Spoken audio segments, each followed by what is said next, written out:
Okay. So, hello, welcome to session two of our mindfulness course for beginners, Hope in Practice. So, for session two, we will be talking about feeling and thinking, and how does that make us fully human, and what to do. What to do with those thoughts and feelings, especially when we meditate. Okay, let me just adjust something. Mm-mm-mm. There. I'm still figuring my way around all the all the tech. Before we do anything else, I would like to start using what we learned in the previous class very quickly, just as a way to ground ourselves in the moment and in the teachings. So today I will be I will be practicing on a chair. But like, uh, like I've said last time, there's no right or wrong posture, just the one that helps you be fully alert and fully relaxed at the same time. So for me, today will look like planting my 2 feet on the ground, feeling my seat underneath me, and slowly coming back to the breath, but more allowing the breath to be felt and sensed. And you can lower your gaze or close your eyes. What feels more comfortable to you? And slowly connecting to the movements of the chest, the feeling of breath in the body.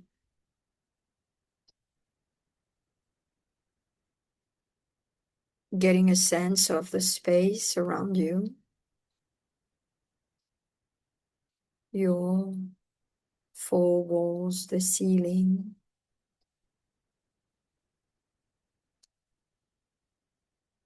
maybe the company you have, if there's a pet or another human with you.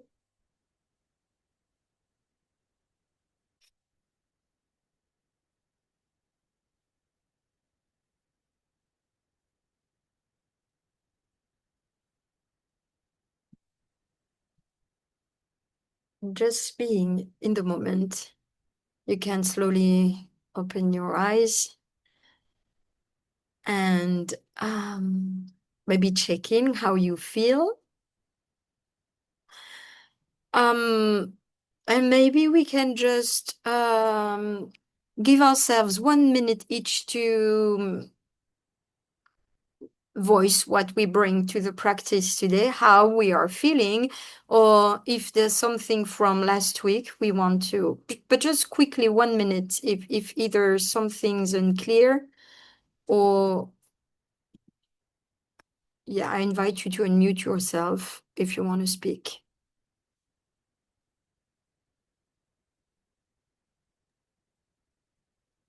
Hi.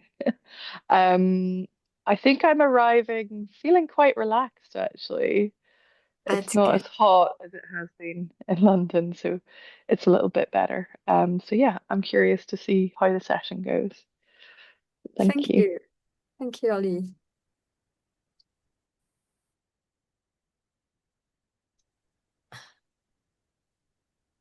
Grace, do you want to share something? Welcome. Uh, we can't hear you. Hello, Works. there it is. Oh, that's very strange.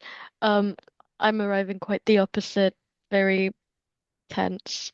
So, yeah. Okay. Well, both are allowed. And I guess this is what we're here for. All right. Thank you for sharing that and being so honest. I'm arriving medicated. So very grateful for painkillers. And yes, a mix of the rush from yesterday, but also I have a nice fan, and I'm grateful for that too. I'm grateful for the both of you to be here. So okay, thank you for sharing. We are going to start right now with uh, mindfulness of feelings, emotions, and thoughts. So last week, we introduced ourselves to mindfulness and the first foundation of mindfulness in the traditional teachings, which is mindfulness of the body.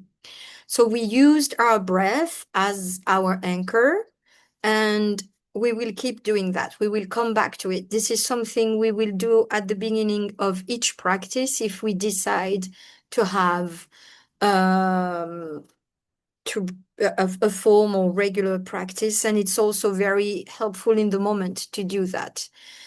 But today we want to widen the lens, because what happens when we start bringing attention to our experience, we get feelings, emotions, and thoughts. So usually we teach emotions and thoughts separately, but since the process we use is very similar, I pack them in one session. So, why do we want to do that? Because we want to be able to meet the highs and lows of life with a little more skill.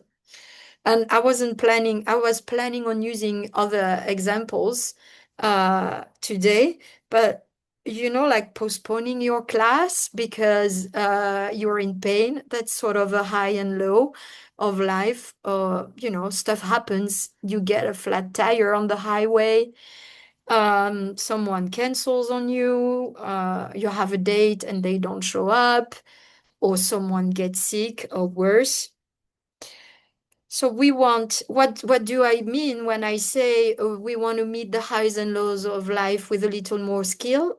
I'm talking about what we touched on last week, responding instead of reacting, noticing the trance, when we are so caught up in the movie, as we called it, and bringing kindness to whatever is here. So today, I would like to go further and see how emotions feed thoughts. How we can stay with a strong emotion or a difficult, complicated thought, and how we can keep widening our window of tolerance for all these things happening. So we've been practicing the breath and body. If you start with that, you end up with a whole river of feelings that run through you, that run through our human lives, and because emotions and feelings happen in the body, um, if we start practicing mindfulness, we might feel more of those, or we might feel them in a sharper way. But we also get to feel the full landscape of our emotions. And there's sorrow, sadness, anger, but there's also love, gratitude, bliss, there's fear, and, anxiety and elation, all of that. And I think there's around 500 different names for emotions. So it's really quite something. So yeah. Uh, I will speak about feelings and emotions together today so that we are clear as a matter of definitions. And I would like also to speak about how they bleed into each other. So having awareness will give us clarity. Sometimes it's unclear what we feel. So when we slow down, we will be able to recognize a bit more clearly what's happening. And then what happens is that feelings can trigger thoughts, and thoughts can trigger feelings too, in turn. So we have to start somewhere. So we are starting with feelings and emotions. And if at any point you end up having a lot of those, or it's a bit too overwhelming, or you can pause, you can turn your camera off. You can even leave the room and come back later. And when we work with feelings, emotions, and thoughts, when we work intentionally with those in the practice, the recommendation is always not to use something too traumatic.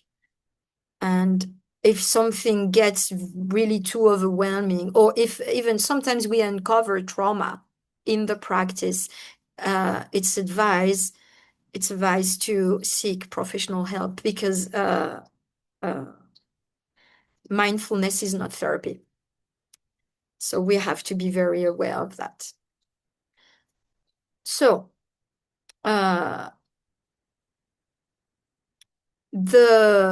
when we look at feelings and emotions,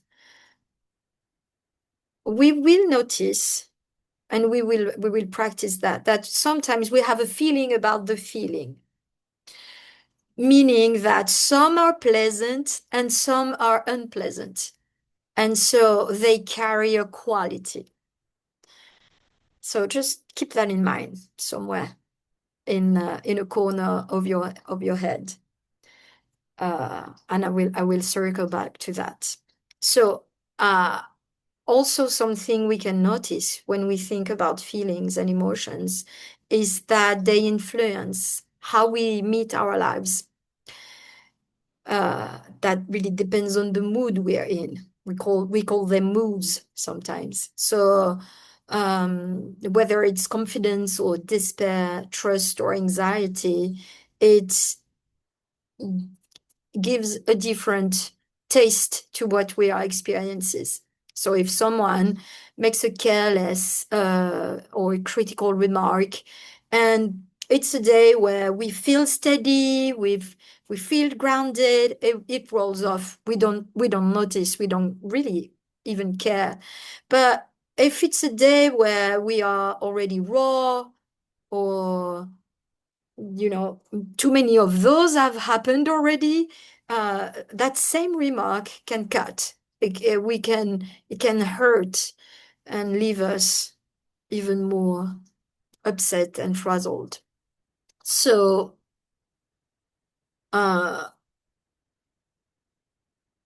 let's say you meet someone new, and you are tired or depressed. You won't even think about starting a relationship.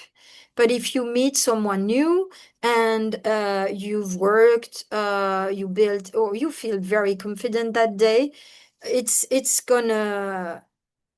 you might fall in love.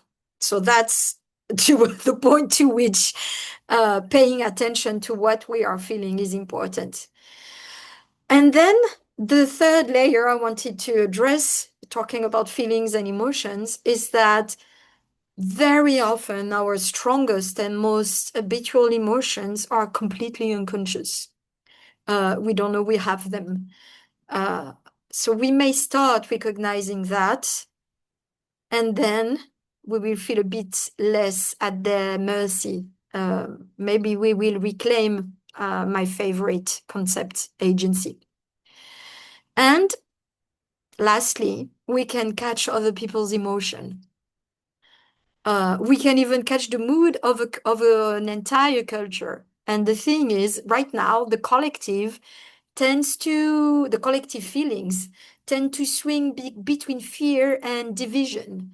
So the more we come across that, the more it affects us. So that's why also having a formal mindfulness practice can be crucial and help us tremendously. And uh, really, this is where hope lies. What I would like to say here is that mindfulness can hold all of that. The cultural moods, the cultural mood swings, even the fact that we're not always aware of what we are feeling, and the fact that it influences us, everything I just said. If we gather all that and hold it gently in mindfulness, there is hope for us. And there's nothing as freeing as being able to stay present with a difficult emotion and to say, okay, this too is part of being human. So I would like to read you a quote from Pema Chodron, which is a Buddhist nun. And she says, it's very helpful to realize that the emotions we have, the negativity, the positivity, are exactly what we need to be fully human, fully awake, and fully alive.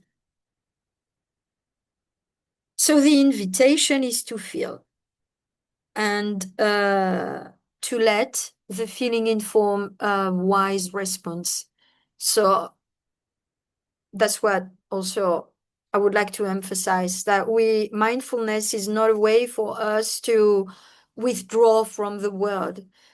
We practice because we would like to be able to respond in a way that uh, feels good. I would like to put it very simply. So there's another quote I would like to tell you, to read you.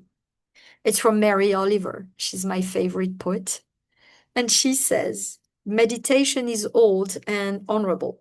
So why should I not sit quietly every morning of my life on the hillside, looking into the shining world?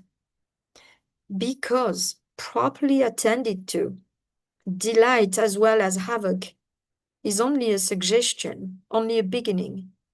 Can one be passionate about the just, the sublime, the holy, and yet commit no labor to its cause? I don't think so. You must act, be ignited or gone. So I like that. She was famously known to meditate, but she's not saying we shouldn't. She's just saying uh, we we are in life. It's not even that we should be in life, living the life. We are doing it anyways. So there are two invitations held together: to feel inwardly and outwardly, to sense with real attention. So that's the one. And the other one is to let that feeling move us toward a wise action. So this is the two-sidedness of mindfulness we talked about last week. The receptive side, non-judging awareness, and the active one, a fitting response to what's actually there. And also that's what I called a skillful response to the highs and lows of life at the beginning of this class. Okay, how do we do that? First step, feel what you feel. That's what we did at the beginning. How do you feel? And so, some of us feel very relaxed and some of us quite the opposite. So let the feeling in. Hold enough space for it to unfold. So this is the practice. We are going to practice that. So often when we feel overwhelmed, we say things like, I don't even know how I feel about this. Or I don't have any idea what I'm feeling right now. So that happens. So when we feel not knowing what we feel, I think it's kind of a feeling in itself. We could name it numbness or, something like that. So first, we invite the feeling in, feel what you feel, and then allow it. And it sounds like kind of a yes to that feeling. Yes, grief is here, and grief is like this. We are feeling it. Yes, sadness. Okay, it feels like that. And we may also notice that even emotions that are labeled as positive can be difficult to be with. And for one, that's because we tend to keep a strange loyalty to our suffering. And so we don't really allow the positive ones. But there's also evidence now that our brains are wired to hold on the painful and skim right past the pleasant. And it says in neuroscientists um, say that it's an evolutionary trait. It kept us alive for a long time. And it's also, they call it the negativity bias. So it's not to dig too deep in that topic. That could be an entire class in itself. Just becoming aware of it. And maybe we can ask ourselves how often we register a moment of contentment while it's happening. We just think about that for a minute. If you're interested in that, I have a guided meditation on my website and my page on Substack that's called Guided Meditation to Nourish Happiness, and it draws on this neuroscience aspect of becoming aware of what's good. So with practice, the space of awareness can hold of that and hold the suffering and the ease, the grief, the fear, the sadness, and the joy. So the steps look like that. You can try and let it unfold with your own examples as I speak. You can choose to go towards something that unsettles you, but nothing too traumatic, and stay there a while. And then let yourself find what helps.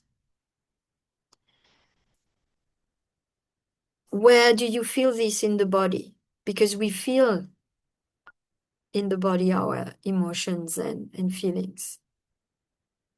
So if you find where that feeling lives in your body, can you hold it with some compassion? So that's a big word. So I would like to offer you maybe friendliness instead. And we can then investigate in there. Where's the center of it? Can you let it expand? Even if it's a positive one, even if you felt relaxed, where do you feel that in your body? Where's the center of it? Can you let it expand? And if it's the opposite,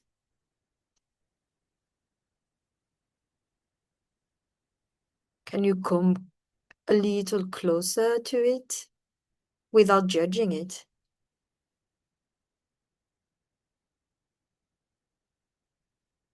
Without repressing anything, just widening the window of tolerance. So next week, we are going to practice a formal practice that is called RAIN, and that is going to help us practice this attitude of friendliness towards what we are experiencing. But for now, let's just keep saying that we are not looking to get rid of feelings. If we lose someone, grief is meant to be felt. It's healthy. And we are not trying to perform the right kind of feelings either, because sometimes the adequate response is rage. If, I don't know, you witness an injustice, that's what we need to move through it, maybe bring change. And so maybe anger and rage is what we are meant to feel before we act. And the most important thing to remember about these feelings is that no feeling is final. And if we meet our feelings with openness and curiosity, they can lead to something else. So I have another quote I would like to read you. I don't know if you know about uh, Molly Ivins. She used to be she passed away, but she used to be a New York Times columnist. She was a humorist, but she was fierce and she was an activist and she was from Texas. And she said something like, if you think things are bad, be grateful you're not in Texas. So that's not the quote I would like to read you today, but someone asked a question last week about what do you do when you get so overwhelmed with thoughts about the state of the world, etc. And then you're in meditation or activists, they feel that a lot because the anger is overwhelming. And so to illustrate this idea that no feeling is final, I'm going to read you this. So keep fighting for justice and freedom, beloveds. But don't forget to have fun doing it. Be outrageous. Rejoice in all the oddities freedom can produce. And when you get through celebrating the sheer joy of a good fight, be sure to tell those who follow how much fun it was. And I love that. So even like sometimes we are ridden with doubt and things like that, or we can say things that like, oh my, I was angry all day. Were we? So our capacity to enter life grows with our capacity to stay open to the whole range of feelings and to bring that awareness to what we do. Anger, here. Grief, here. Longing, here. Joy, here. We dismiss none of them. And with the practice, we start noticing that emotions move like weather. They rarely last as long as we fear. So that's when we practice, that's what we do. If you bring the light of awareness to your feelings, you can sense their impermanence. For example, by feeling it travel through the body. So what does that look like? Let's say you're in practice, and so let's keep using anger. So you notice anger, and you notice it's I don't know, like right in your throat, like so angry. But then you may think like, I wish this would go away. And so that wish is its own feeling, like unpleasant. I don't want it. And so you keep holding the space, and maybe that will look like, I hate this sadness. Also now we're sad, and maybe less angry, but sad. And so it travels back down in the heart region.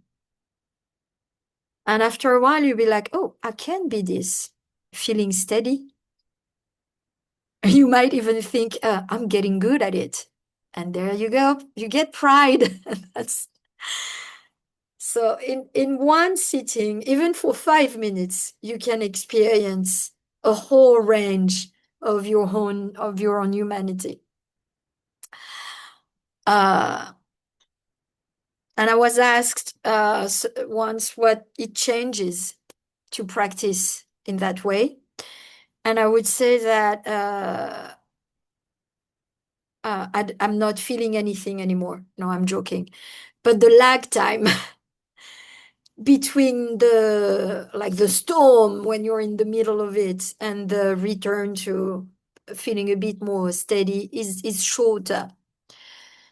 Uh, not probably not sometimes it's the intensity, but for example, so the example I was planning to use was that I was in Lyon this week and I parked my car in the those parking lots that are underground. And I go and have a nice dinner and everything is well and I'm happy and I'm with my daughter. And then the car park is closed and they have put barriers everywhere on the streets around the city center because it's the 14th of July. So I ask, are the roads closed? And the guy is like, yeah, until 1 a.m. And then there's a semi-final of football in the second largest city of France. And so, okay, I go into panic mode. And so this is what it looks like. What? And I start shouting, and then I feel a warmth in my body, and it goes up from my belly to my heart. Everything is constricted. My throat is closing, and my voice is getting louder, and I speak fast. But right at this moment, like the awareness comes. I'm panicking, and then I look at the guy and I say it. Okay, I'm panicking. And so, and then I like, okay, I'm able to see like I'm panicking because of traumatic events in the past, being in a crowd or things like that. So I think all in all, it took 10 minutes. It's not that bad for a panic attack because you're afraid of, but also we are going to talk about thoughts. So there are all sorts of thoughts that come up with the panic. We are going to, what's going to happen to us? And there's my daughter, and football is dangerous. People will be drunk, but nobody was there at the time I had that. But and then when it deflates, then you are able to make decisions and take a taxi or something, come back the day after. What can I do? Talk to the right persons, to the right people. So, and I mean, in the past, I was able to have a panic attack for 30 or 45 minutes. So it's quite the improvement. So, yes, I'm going to read you another poem to illustrate that even further. And it's from Dana Folds. And she says, there's no controlling life. Try controlling a lightning bolt containing a tornado. Dam a stream and it will create a new channel. Resist and the tide will sweep you off your feet. Allow and grace will carry you to higher ground. The only safety lies in letting it all in. The wild and the weak, fear, fantasies, failures, and success, when loss rips off the doors of the heart or sadness veils your vision with despair. Practice becomes simply bearing the truth. In the choice of letting go of your own way of being, the whole world is revealed to your new eyes. I will make sure to like add all the quotes and poems and when we wrap up the course.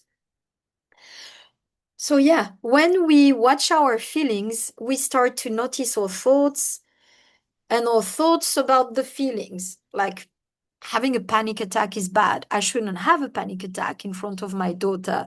I shouldn't have a panic attack in the street. So I have all the thoughts uh, about the feelings.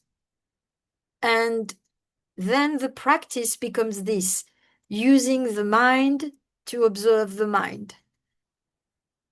So when we pay attention in this way, we become aware of the vastness of our inner landscape and the thoughts and beliefs that run our world. Because probably the guy in front of me was thinking, this lady is crazy. She shouldn't be here. I don't want to be here listening to this.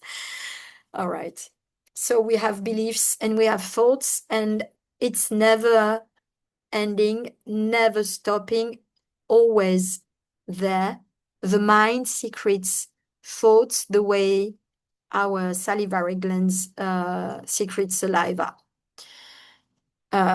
The best example, if you think, I ask you not to think, that won't work. And also, I would like to add the idea that um, thoughts build so much of our world. The thinking mind, it gave us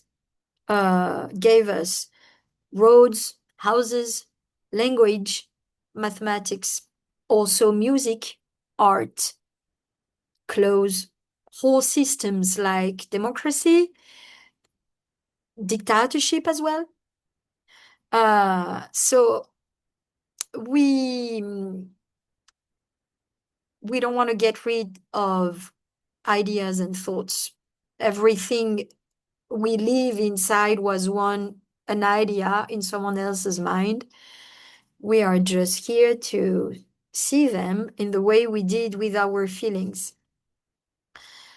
Uh, and of course, our thoughts can be widely and astonishingly creative, but they can be destructive too. But in the end, they're just thoughts. So that's why understanding the mind matters, because so much of our happiness and suffering is made in there. Okay. So another short practice. It's not like the formal proper practice we are going to do, but just for 5 minutes. Imagine like in the old cartoons, animated, like from the 50s, when there's the cat is waiting, there's a hole at the bottom of the wall and it was waiting for the mouth. So you be like the cat and you're waiting for the mouse to come out. Okay, just don't change anything. And when you're ready, you can let the eyes close and just 30 seconds, not even a minute. Count your thoughts.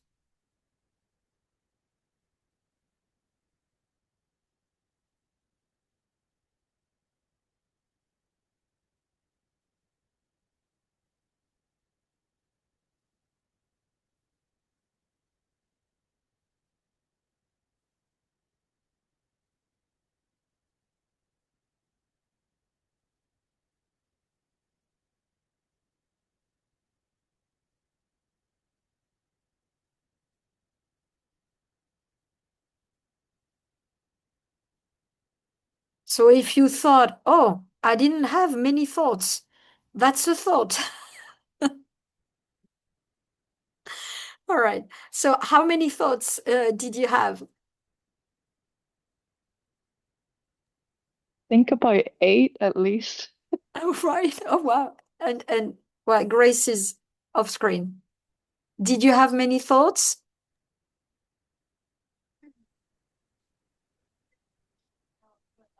Oh, we can't hear you. I think I lost count, but I think it was one main thought and then many derivative thoughts. No, thank you you are leading me to my next point. So, for example, if someone has 20 thoughts and someone has 3 thoughts, does that mean that they have longer thoughts? Also, you can look at what kind of thoughts did you have? Did you have harsh thoughts or soft thoughts, insistent thoughts? Were they picture thoughts or word thoughts or both, like kind of a movie? So you don't have to answer that. I'm just trying to expand for us what we view as thoughts, and to start noticing that when we start watching the landscape of the thoughts, if you practice, you will start noticing that. Also, if you're someone who journals, you might notice that a lot of our thoughts are returning thoughts. They are reruns. It's like old footage on a loop. And they replay more times than we care to admit. For example, for me, every time I go to bed, I think about a legal dispute I have with someone I've been having for 2 years. Every time I go to bed, think about that. Also, we have the reruns and we have the fake news. We have the thoughts that aren't true, but we keep thinking them. So, the freeing part is really noticing the process. So like what I was talking about just now, it's the content. So it's important to get uh, awareness of what we think and the content. Also, in the same way as we did with the emotions and feelings, like with kindness and friendliness. Oh, just thought about that. Oh, I just thought about my grocery list or the other bad thing, like the legal dispute. To just notice the content or the quality, like soft, etc. But then notice the process and are they about the past? Are they about the future? What are the patterns? What are the recurring stories? What are the themes? Grief, love, loss, nostalgia, guilt, regret. And the practice then is to bring a warm, unhurried awareness to it all and to witness the mind with kindness and compassion. So, like to illustrate that, that's from my teacher, Jack Cornfield, and he says his own teacher, Nisargadatta, said, "The mind creates the abyss, and the heart crosses it." And that's the kindness, the friendliness we use to look at our thoughts. So it's possible to see the mind at work and at the same time to drop down and hold it with a tender and spacious heart. So, I mean, for me, that was a small revelation because I studied philosophy for many years, and it's all about thoughts and ideas, and they are very important, and people fight over those. So that was a revelation and a revolution for me. But oh, it's just a thought. You don't say that to a philosopher; it could kill you. Okay, so the process. Name the thought. And that's an entire shift in itself. Acknowledge it, like allowing, okay? And what it looks like for us is just to normalize them, to feel it's normal to think them, and it's not wrong. And then hold it lightly. So the same way, we don't, as we don't want to get rid of emotions, we don't want to get rid of the thoughts, but we want to see them for what they are. And about holding your thoughts lightly, I have another quote. That one is from the Buddha, but I like it. It could be used in a secular way. He says, uh,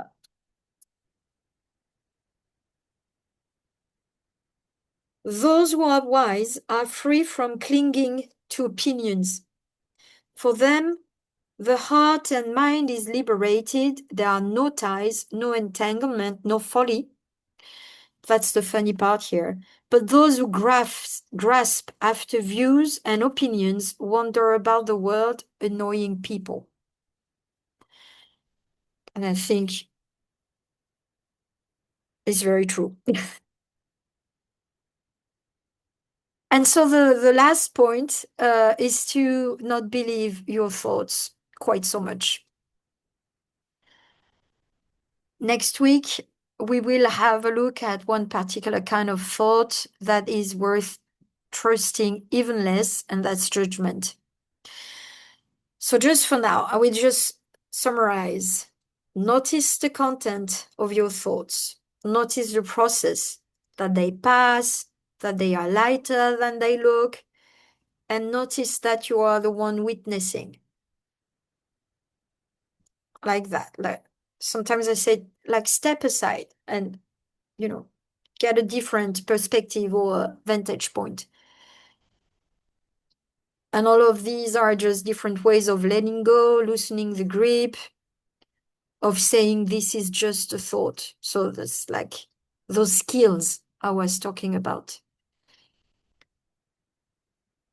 And I would like just to end this, and I was a bit long, to say that underneath the thoughts and the feelings, there's a longing to connect with each other, with what we are doing, but with life itself.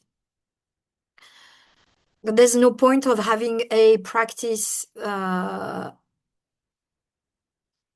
there's a point. That's not what I want to say, but there's an openness to the practice, to that longing for connection, to be in the life. Our presence, that is the stillness that can notice a thought without being too loyal to it. That state is where a deeper connection is possible. Because if we don't cling too much to our thoughts, we can talk to someone else about their own thoughts or something else or their feelings. This space is welcoming to that extent. The place from which we can hold the full range of our experience is where the connection lies. So the full range of our experience, it's like the tears of the world and its beauty and its vastness. And if we are quiet enough to see the content of our thoughts, to be like, I'm panicking, or to see the rerun and be like, oh yeah, thank you for that. I'm good. You're welcome. Then if we practice that, we realize we can work with our thoughts without fighting them. And over time, we can choose what we put in their place. So that's in the practice, it's called skillful means. And so this is the response I was talking about at the beginning. So it's like, for example, if you weed your garden and if you don't plant something else, it will come back. So might as well plant some bulbs and have daffodils later. So the Dalai Lama says some of our thoughts do not have our best interest in mind. So why would you continue to think them? And this is not really I would like to emphasize, it's not getting rid of our thoughts. And if we don't welcome them first, it's very hard to plant the bulbs instead. So there's a last poem I would like to share with you before we do a formal practice about, like, we are going to practice the steps I was talking about. So here's the poem. It's Kaveri Patel, and it says, "There's a monkey in my mind, swinging on a trapeze, reaching back to the past or leaning into the future, never standing still. Sometimes I want to kill that monkey, shoot it square between the eyes so I won't have to think anymore or feel the pain or worry. But today I thanked her, and she jumped down straight into my lap, trapeze still swinging as we sat still." Thank you. So I invite you, are you ready for practice? Okay. It's a bit more, it's a bit more guided than the one we did last week. So meaning there's a bit more words, just so that we get a sense of the process, how we work with our thoughts, our feelings, emotions, and thoughts. And after a while, we can even do these steps in silence. If you feel more comfortable meditating with your camera off, it's definitely okay. Just as you feel more comfortable. So let's begin by letting yourself arrive and find a posture that holds you, sitting, lying, whatever your body needs today. Something that lets you be both alert and awake, settled.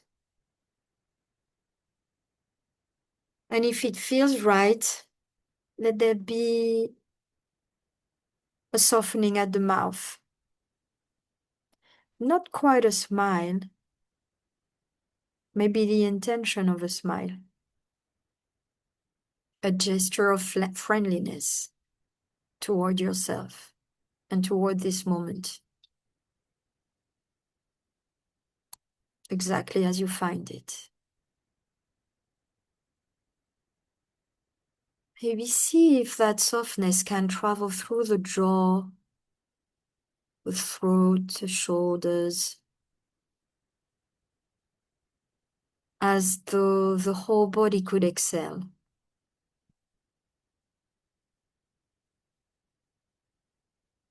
And as we've been practicing, let your attention come to rest on your anchor, your breath.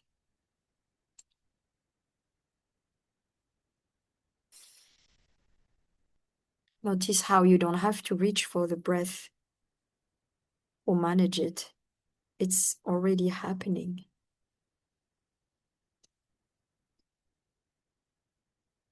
See if you can be met by it.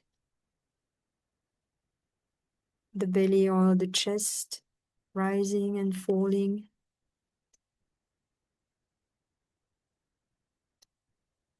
Maybe you can feel the coolness of the air coming in, the warmth of the air coming out on the upper lip.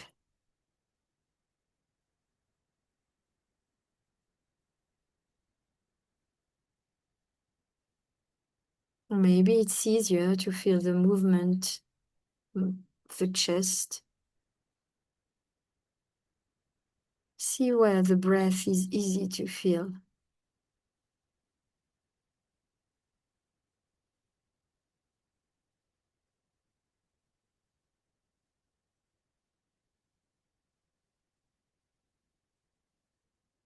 feeling your whole body breathing.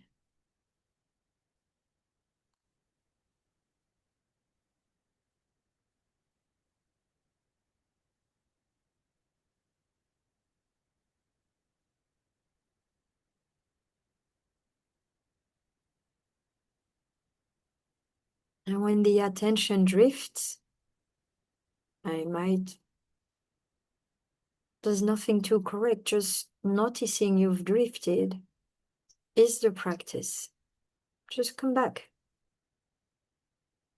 gently.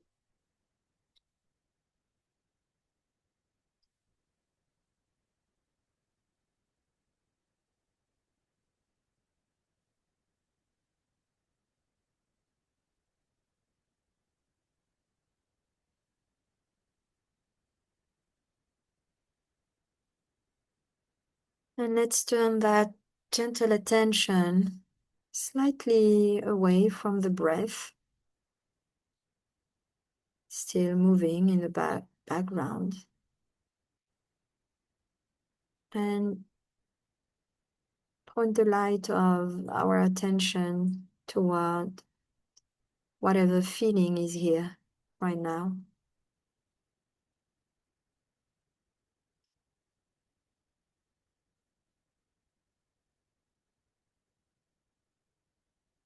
You may ask yourself, what is here?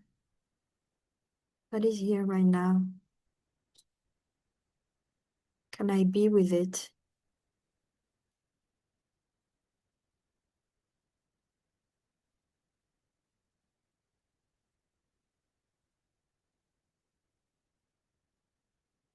Sometimes it seems there's very little, kind of nothing much, but that too is a feeling.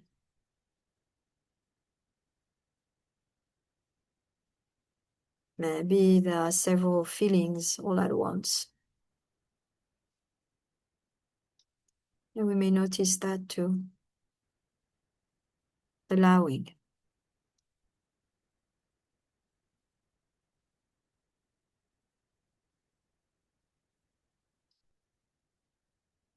We may start feeling where we feel that specific feeling in our body.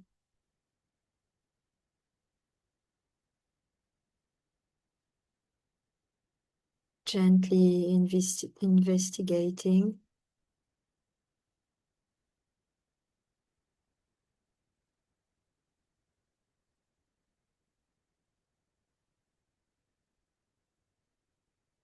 Is it moving? Is it pressure, heat, a restlessness,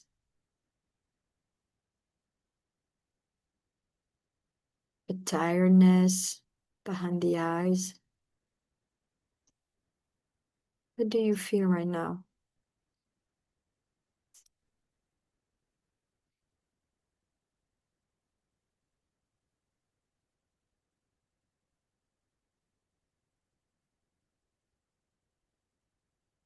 And whatever you find, let it be as it is.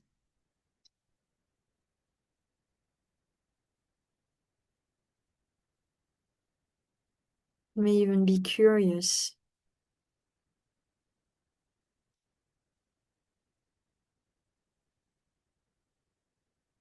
Maybe name what's here with just one soft word.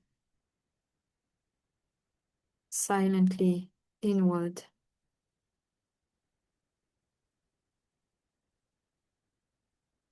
Sadness,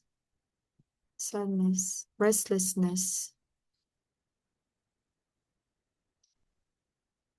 calm, calm, boredom,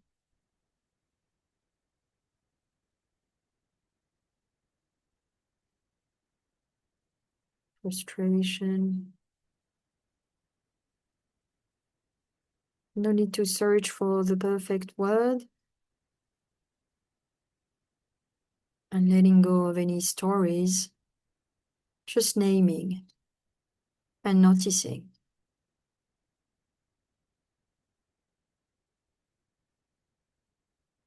What happens when we name the feeling or the emotion? Does it soften? Does it stay the same? Everything is okay and allowed.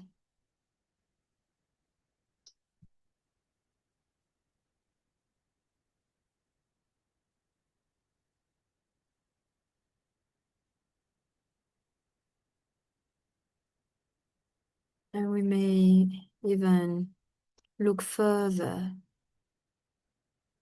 underneath the feeling. Is there another feeling?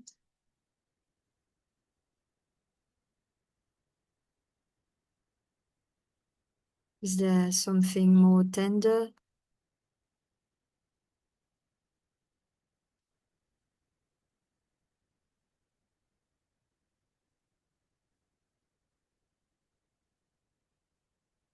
More difficult? Is it protecting something?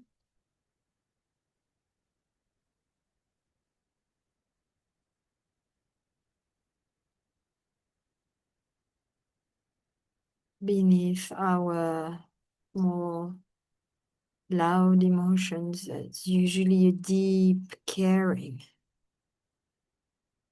Can we feel that too?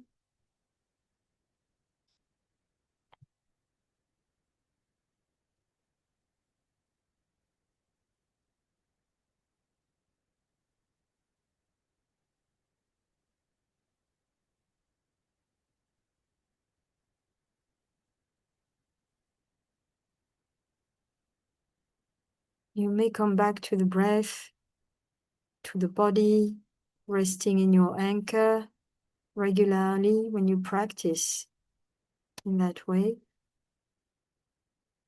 We want to do that now before we shift our attention to our thoughts.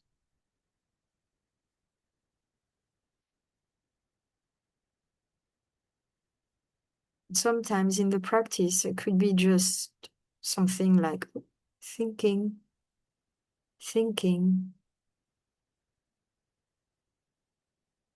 and just like we did with our emotions, we can name our thoughts.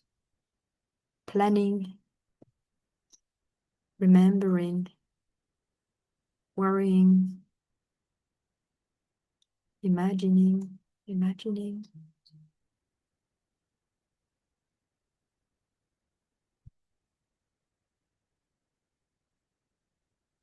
Just recognizing it. Oh, a thought, the way you would notice a bird crossing the sky.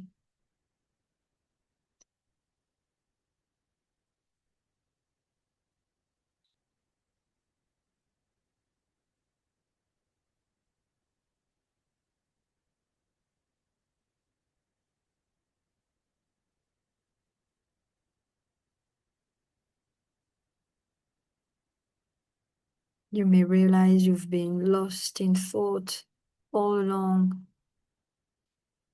That's good. Noticed it. You were away and now you're here.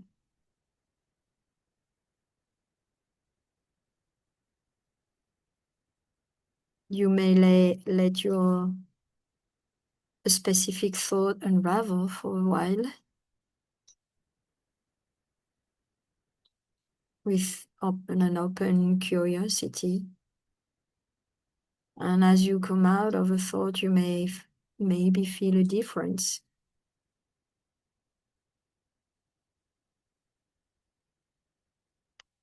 You may feel the sound in the room again, the aliveness of your hands, the breath moving. This is happening now, immediately.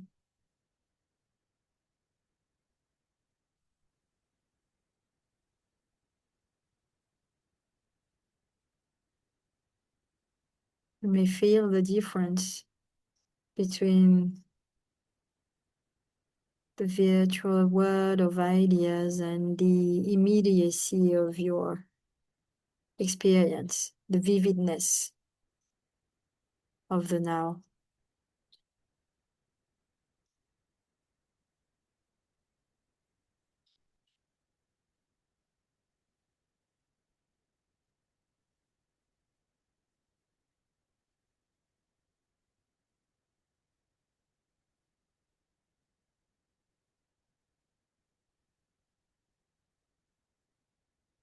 For a while, see if you can watch thoughts the way you watch clouds,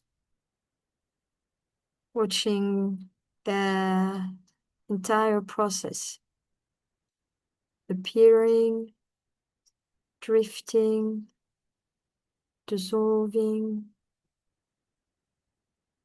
moving through awareness rather than defining it.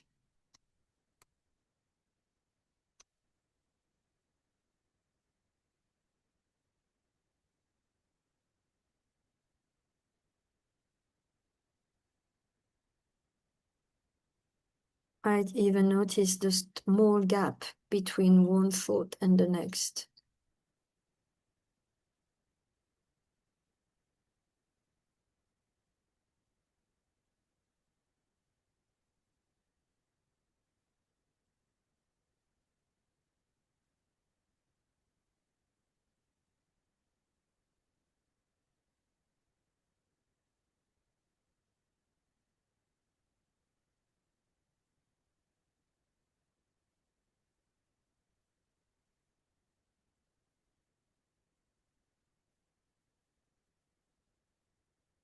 You may now let everything be here in an open space of your awareness,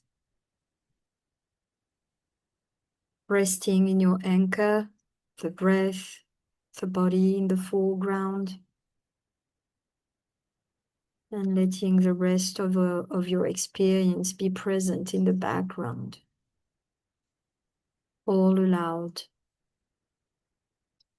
Sensations, feelings, thoughts.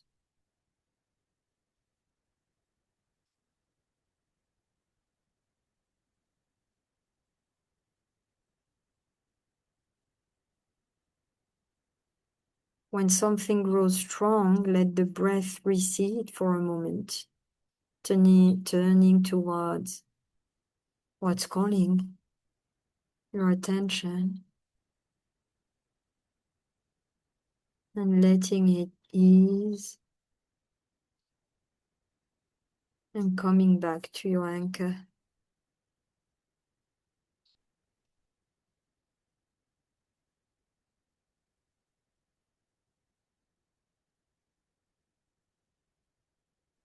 Letting go.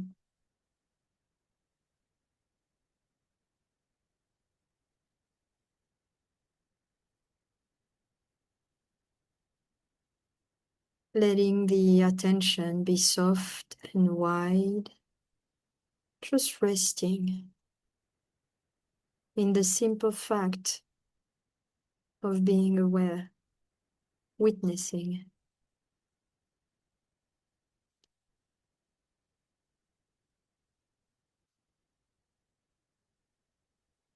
And when you're ready, slowly let your attention widen to the room, your surrounding, the surface beneath you, the sounds, perhaps a slightly deeper breath to come back. And when it feels right, you may let your eyes open.